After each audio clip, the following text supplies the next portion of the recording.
Hiya, Squirt. Now stop me if you heard this one before. An angry dweeb with an obnoxious voice and an obsessive loathing for a company or product takes to the internet to complain about the one thing they hate even more than said company/product, which just so happens to be another angry dweeb with an obnoxious voice. Be real! Why are you being so fake? Guys, no! No! Guys, stop running!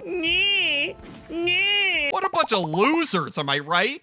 Touché. Now, I realize I just described about half of all content creators, and obviously my hands aren't clean here either. I've been on record complaining about Nintendo, specifically when it comes to their anti-consumer pricing as of late, and I've also been on record complaining about Nintendo influencers, specifically that I find their content to be cheap, painfully uncreative, and actively fostering resentment against the very company that these creators have made a career out of bolstering. And I'm certainly not alone in that opinion. I'd say the overall popularity of channels like Switchforce, Nintendo Land, and even my dear sweet baby boy Nintendo Prime has diminished significantly within the past year or so. And don't just take it from me. Nintendo, they're doing great. Nintendo YouTubers, not so much. Now, whether this is because of the eternal arms race between YouTube and ad blockers, seasonal shifts in viewership, or most likely a homicidal AI algorithm, I'm not one to say. But the fact that these influencers are losing relevance and revenue at a time where Nintendo's public perception is more divided than ever before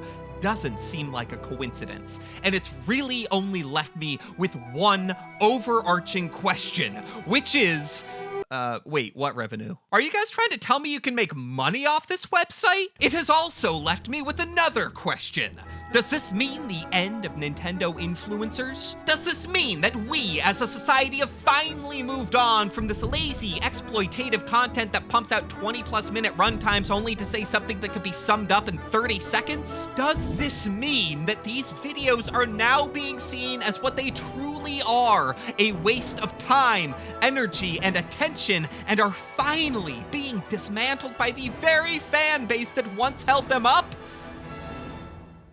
Nope. No, it's actually gotten a lot worse. The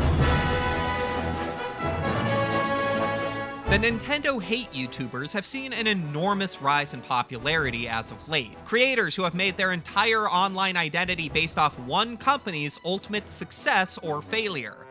Sound familiar? There are really only two key differences between the respective grifts of Nintendo YouTubers and Nintendo hate YouTubers, those being their opinion of the company they're both so obsessed with, and the tendency for Nintendo hate YouTubers to also express hatred toward people of color, women, and people with disabilities. You see, most Nintendo influencers appeal to a wide audience of people, and thus are generally very diligent about maintaining an apolitical stance in their content, even if they're discussing an explicitly political subject. If you're like me, you don't always pay close attention to politics. A large portion of Nintendo hate YouTubers, on the other hand, have specifically cultivated an audience of alt-right weirdos who just so happen to also hate Nintendo.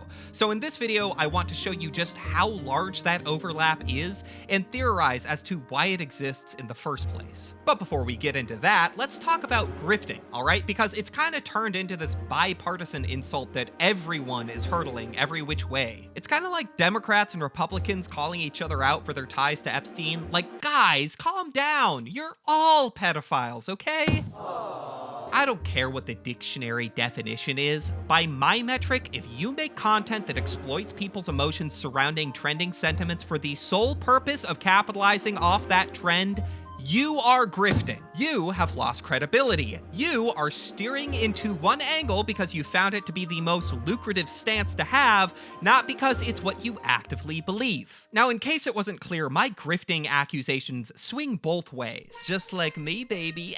And while I'll mainly be focusing on Nintendo hate YouTubers in this video, I also want to reiterate that Nintendo deserves hate. As much as I can't stand it when people compare Nintendo fans to Disney adults, they aren't entirely wrong. Disney's theme parks have become so expensive in part because the company knows they could rely on their most staunch supporters to cough up the money regardless, and thus make up for whatever revenue they lose from pricing normal people out of a ticket. And I honestly think Nintendo is doing the same damn thing, which absolutely deserves to be criticized and called out. But I think lately, the valid negativity that Nintendo has stirred up with their pricing has been exploited in the same fashion as all the excitement that Nintendo stirred up throughout the Switch era. My problem with these channels is not that they are expressing disdain towards Nintendo. My problem is that their one-note coverage leaves no room for nuance, and in conjunction with their positive counterparts, is currently zapping whatever gradation remained in online Nintendo discourse,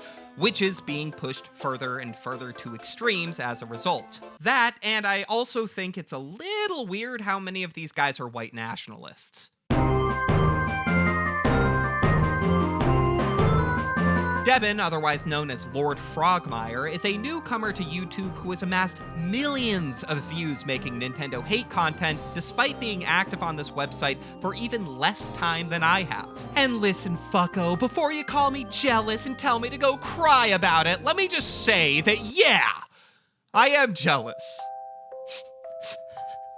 And now I'm crying about it, so I hope you're happy. Of course I'm envious of this guy. I mean, this milquetoast edgelord essentially just had to hop in front of a microphone and spew out a bunch of over-repeated obnoxious nonsense. Meanwhile, I actually had to sit there and watch his garbage content in order to make this video. God, my life sucks. Now, Lord Frogmire actually comes from a family of incels and has been platformed by his brother with a much larger following ever since his earliest days on YouTube. However, Devin largely attributes his rapid success to simply following his brother Kobe's advice. Here's how simple it is to make a good YouTube channel. My brother has a successful YouTube channel, and I just did what he told me to do. All you guys claim to worship Kobe, maybe just do what he fucking tells you, retard. All right, well, thank you for the constructive feedback, Devin. Let's see what kind of content your brother makes. The whole point of the race shit is for the divide of the white man. Ah, cool. Looks like a positive male role model if I've ever seen one. Look, I prefer my YouTubers homegrown, farm to table, and all organic, but my issue with Lord Frogmire isn't actually his sense of entitled, unapologetic nepotism, as obnoxious as that is. It's just weird how easy it was.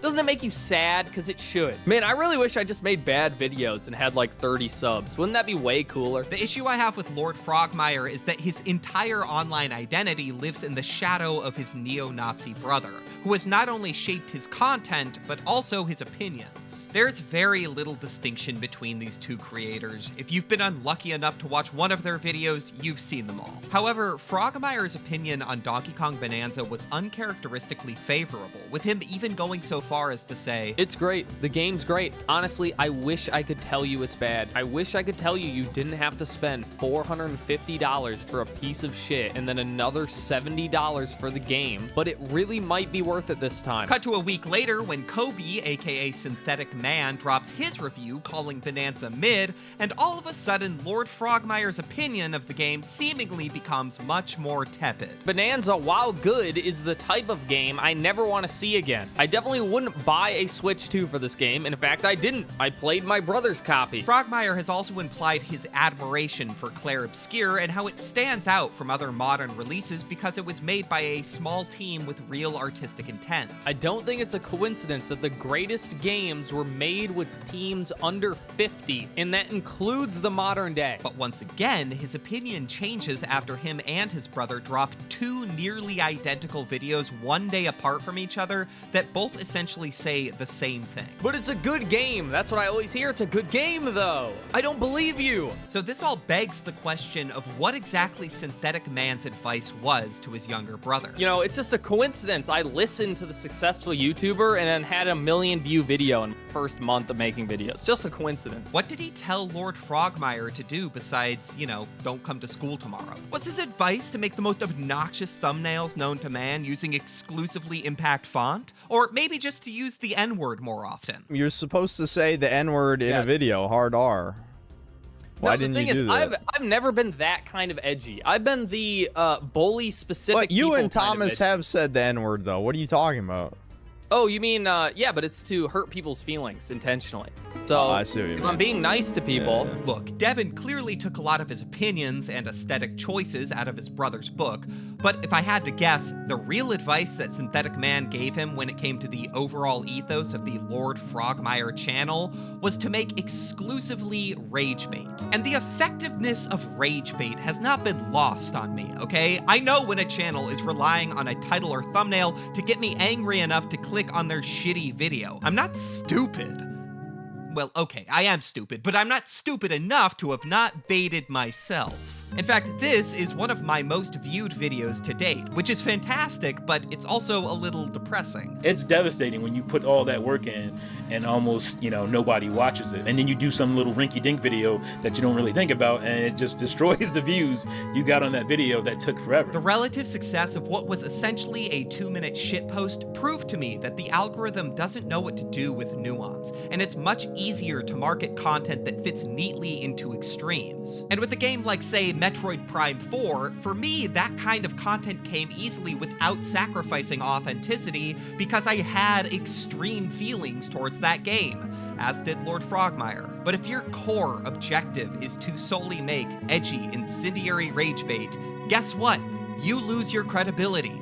You poison the well of Nintendo discourse, and just as Nintendo influencers leech off Nintendo's success, you prey on Nintendo's downfall. Now, Lord Frogmire's disdain towards the Switch 2 is inseparably tied to not only his brother, but also to their mutual hatred of people of color, women, and people with disabilities. While plenty of normal, well-meaning individuals who are functioning members of society have been rightfully upset with the Switch 2 pricing and Nintendo as a whole, chances are that some of those people were also recommended at least one of Lord Frogmire's videos in the last 6 months, and by extension, were recommended his horrific worldviews. And that's how you radicalize a normie. But let's say for the sake of argument that YouTube recommends a different Nintendo hate YouTuber instead. I mean, they can't all be part of the same anti-woke gaming brigade, right? This Wizard guy totally seems like a well-adjusted person and has been making some decent points regarding the Switch 2. Let's see what other content he makes. Okay, well, they can't all be winners. How about Manic the Manic Mechanic? This is the only creator on this platform whose avatar somehow looks more bisexual than mine, so I'm sure he's pretty open-minded. Damn, okay, never mind. How about this anime channel? No? What about the Decembro? Omniarch TV? Smash JT? Radical Cap? Sneaky Cat? 8-Bit Eric? Geeks and Gamers? Hasman Gold? Okay, Furtonga plays. He's been speaking out against Nintendo. As long as he doesn't have any, AI-generated thumbnails of gay Pikachu, I think we're in the clear. Damn it! Now, obviously, these channels are not all exclusively Nintendo hate channels, and they're not all on the same level of extremism as Lord Frogmire. And I'm definitely not trying to claim that every single creator who criticizes Nintendo is some kind of alt-right weirdo, but I am trying to say that there is an unusually large portion who are. So why is that?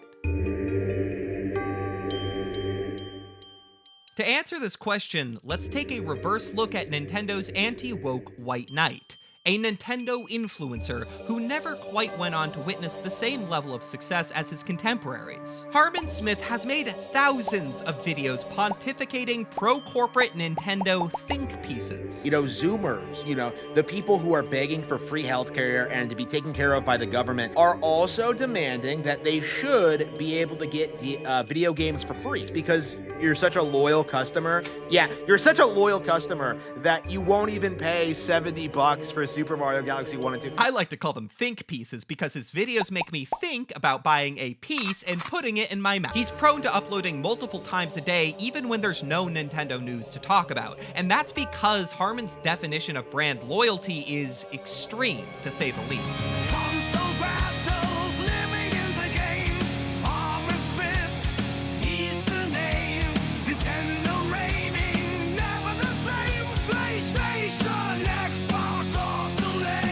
Now, Within the very small circles who actually know of Harman Smith's existence, he's mostly used as a punching bag, a symbolic piñata for anyone trying to beat on the brats known as the Nintendo fanbase. Personally, I discovered Harman Smith because a few people mentioned him down in my comment section, and Harman Smith discovered me because I didn't like the Donkey Kong Bonanza DLC. Harman has been going to bat for Nintendo for nearly 8 years, and to this day his defense is still firmly rooted in the antiquated notion of the console wars. We are going to demand that these games come out on Nintendo hardware where they should have been to begin with and will be forevermore. But beyond his unhealthy corporate allegiance, the mere image of Harman Smith is used as a caricature, a stereotypical portrait of the unemployed, chronically online, straight white male Nintendo fan. Now, I'm not gonna make comments about his physical appearance because frankly,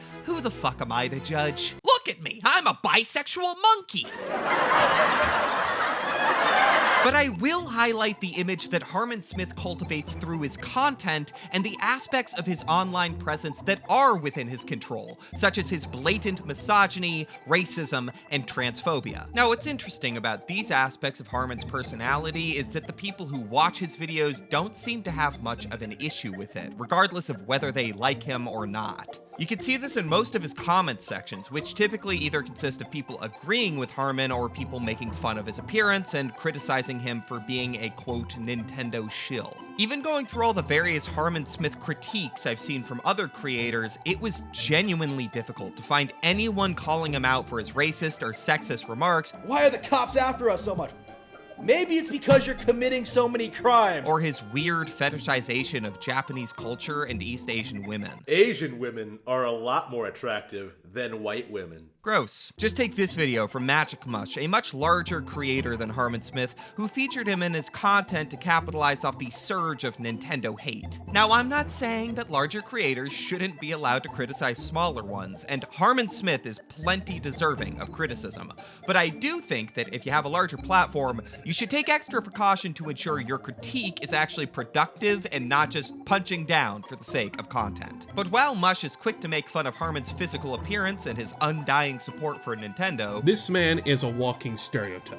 He's like those old school nerd pictures you saw online, but somehow he's real. He fails to even briefly mention the aspects of Harman's online presence that are, in my opinion, much more harmful than his pro-corporate perspective. Now take note of this, because Harman's anti-woke rhetoric is a relatively uncommon occurrence for Nintendo influencers, at least in such explicit form. And the truth is, he might just be playing for the wrong team. Historically, there has been what I can only describe as a masculine urge to make fun of Nintendo, whose games have always appealed to a wider, more casual, and more diverse demographic than their competitors, and by extension, have been ridiculed by gamers like Lord Frogmire, who seek out more adult themes in their video games. Black Souls is a Japanese Gooner game, and it may be the greatest JRPG of all time. And I think that is the key to both why Harman Smith has a significantly smaller following than his peers, as well as why these conservative creators also frequently post Nintendo hate content to begin with. This idea is reinforced when you look at which Nintendo products they typically do like,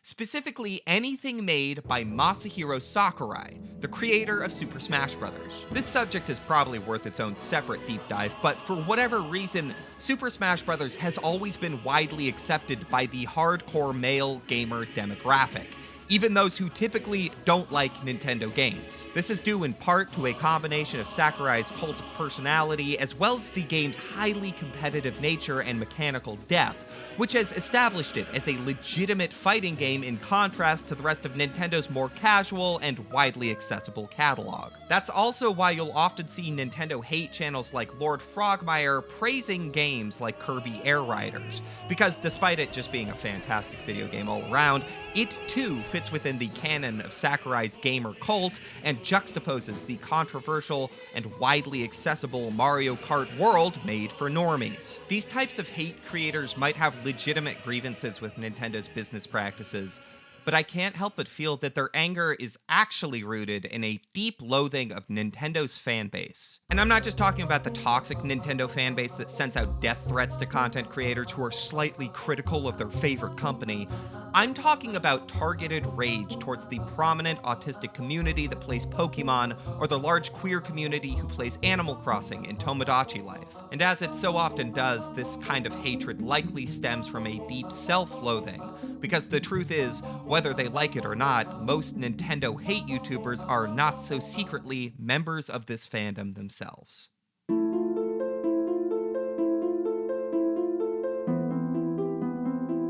Now, I have nothing against Nintendeen personally. It's actually a relief to see someone criticizing Nintendo who isn't some alt-right grifter just spewing out whatever bullshit they read on Kiwi Farms. He honestly just seems like a pretty normal guy. He's got a family and he's worked a real job before, which is more than you can say about some of these freaks. And frankly, Nintendeen and I have a lot in common. We both chose similarly stupid-ass names for our YouTube channels, we both love New York City, and we both agree on a lot of points when it comes to Nintendo's anti-consumer practices. Nintendeen was also one of the 5 people who actually liked my video about Nintendo influencers, which I appreciate, but I also find somewhat hypocritical. You see, Nintendeen actually got his start as a Nintendo fanboy, making retrospectives and reviews about Nintendo games, but notably turned heel after the Switch 2 presentation, even going so far as to publicly boycott the system. Obviously, I didn't follow suit, but still, respect. However, something else changed after the Switch 2 presentation.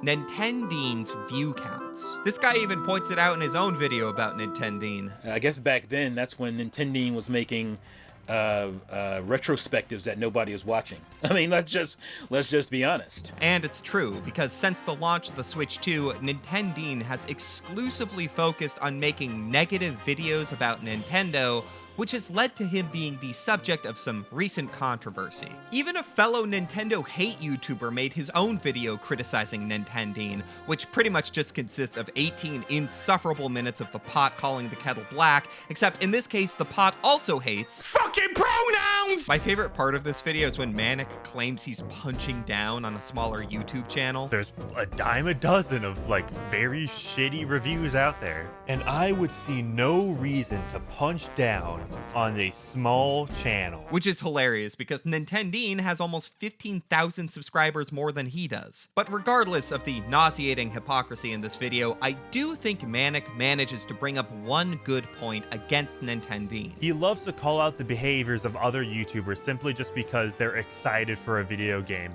yet doing the exact same thing, jumping on all the same trends, except he's just taking a negative slant. Now, on the one hand, I can't blame Nintendeen for pivoting his content. He found more success by going a different route, and there's nothing wrong with that.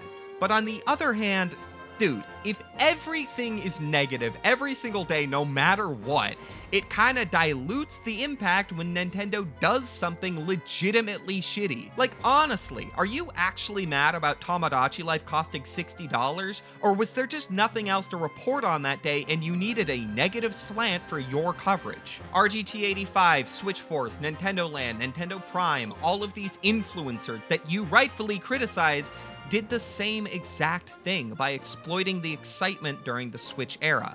And both exploits have led to content that is essentially two sides of the same coin. In spite of the quality, motive, and slight hypocrisy of his content, I have no issues with Nintendeen calling out shitty business practices, and I think he provides valuable insight at times. However, I do think he should try and avoid pigeonholing himself into exclusively producing hate content, even if it's the most lucrative route right now. Because when all is said and done, this route will not only go on to discredit his critique, but it will likely lead to his viewpoints being lumped in alongside his white supremacist contemporaries. Nintendeen has already adopted thumbnails that use expressions like cope and seethe, a phrase which has origins from incel message boards and is often used as a dog whistle for red-pilled gamers online. Plus, Nintendeen has already gone out of his way to shout out the likes of Lord Frogmire and Fratanga in his own content. And he actually has some very well thought out, researched content in regards to the Palworld lawsuit. He's growing at a pretty quick rate, and I actually do think it's because of the quality of his videos. He's not just slapping things together and talking in the background. This is likely just because both of these creators share Nintendeen's approach to making hate content surrounding Nintendo, and not because Nintendeen is secretly like a chud or whatever, but still, I do think he should be a little bit more careful about who he associates with. Look, at the end of the day, expressing hate towards Nintendo and expressing hate towards minority groups should be mutually exclusive sentiments. You should be able to criticize Nintendo's anti-consumer practices without also criticizing the people who play Nintendo games. And guess what? There are plenty of creators who do just that. And those creators have played a big role in elevating the conversation beyond just Nintendo can do no wrong or Nintendo is evil and you're autistic. But the Nintendo hate YouTuber trend is notably on the rise. And although they might pitch themselves as arbiters of justice valiantly speaking out against greed and forced diversity in the video game industry, the uncomfortable truth is that just like the influencers they so often criticize, these Nintendo hate YouTubers rely on Nintendo's relevance to maintain their own. So maybe don't bite the hand that feeds you quite so hard.